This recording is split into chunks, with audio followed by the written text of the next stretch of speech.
Okay, we've learned present perfect.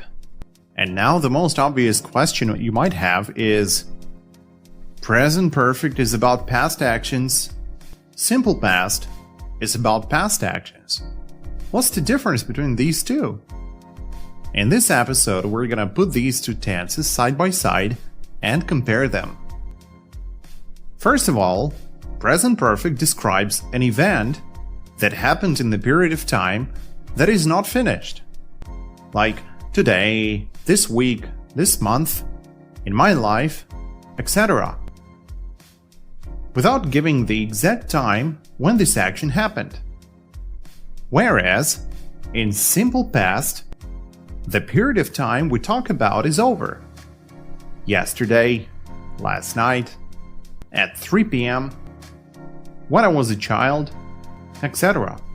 In other words, it's a period of time that is not relevant anymore. It's gone. Second, a sentence in present perfect has present relevance. It means we connect a past action to the present time to show that it now has some relevance, now has some result.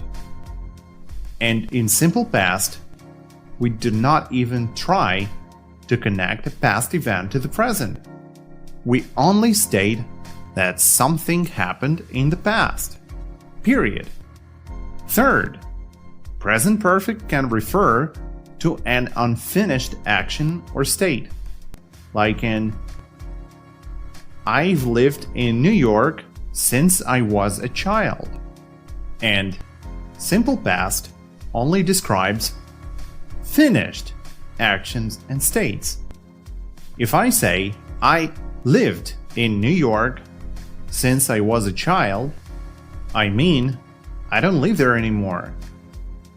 If you want to show that you still live there, use present perfect. Oftentimes we can use simple past and present perfect interchangeably if it's not clear when the action has present relevance or not.